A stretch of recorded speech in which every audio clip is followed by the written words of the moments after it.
this is Parental Advisory, Explicit Content. My name is Alina Mackenzie. I am a sysadmin and a developer, based in Chicago. And as you can probably tell, I grew up in the 80s and 90s. So once upon a time, there was a team of people working on software and systems. And they each lived in their own little tower. Once a week, they came together to talk about what they were up to. And things were great. But then, one day, new team members arrived on the scene. They soon became alienated and frustrated and lost.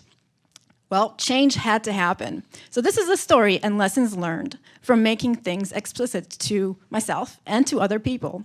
Number one, talk in public. When two people talk in public, a third person listens, a fourth person learns, and then a fifth one will come and correct something that one of the other people had said. Now, our instincts tell us to hide our ignorance and feign expert knowledge. Fake it till you make it, am I right? But this can actually slow us down. Remember, expertise should be a byproduct and not a destination. Now, one of the most obvious ways of exposing our ignorance is to ask questions. Asking questions can be intimidating, and it can take a little bit of practice, but it is crucial, and I will show you why. Violins and cellos made in the workshop of Antonio Stradivari are considered to be the finest ever made. Still to this day, no one has been able to replicate Stradivari's craft. Now, why? He had apprentices after all, but then something along the line was lost. If you have a Stradivari in your organization, pepper them with questions about how they know what they know. And look out for those unspoken things, the unconscious competence that they might not even be aware of. Now, for people of all skills to become comfortable with exposing their ignorance, they need an environment in which it is safe to do so.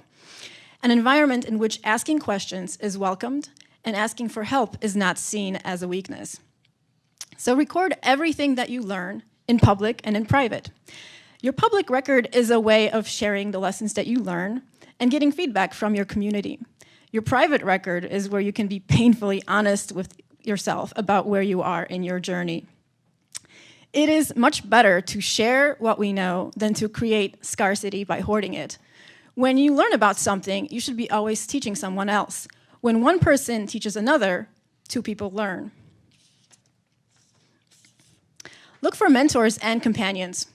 Become exposed to the daily working habits of other skilled people.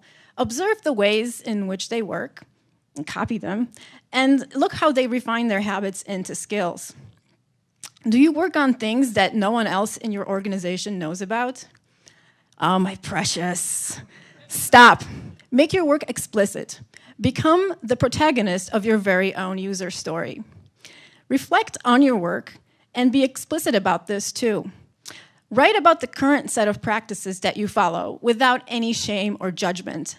And then look for places where you can inject small improvements into your workflow. There's a story of a young philosopher that came to visit a Zen master. And every time the Zen master tried to speak, the excited philosopher kept on interrupting, so very eager to tell the master all of the knowledge that they have accumulated so far. But finally, the master started to pour tea into a cup, and he poured and poured and poured so much that it overflowed.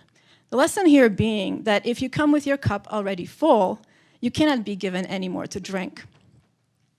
Now, once at a workshop, I was on a team that was tasked with building an animal out of Legos. And as we started work, I noticed that instead of working with the team, I became easily frustrated by the ever-changing demands of the client. So I took a step back and I emptied my cup of bad habits. In the next sprint, with my team's support, I took the risk to build the creature's wings. And we ended up scoring the best and winning the satisfaction of our client. Hooray! But too often, we keep waiting for the favorable conditions that will never come. And sometimes waiting until you are ready is a recipe for never doing a thing. So dive into the deep end and stumble through your first Ignite. A lot of the things I just talked about, I learned from the Drupal community, so thank you.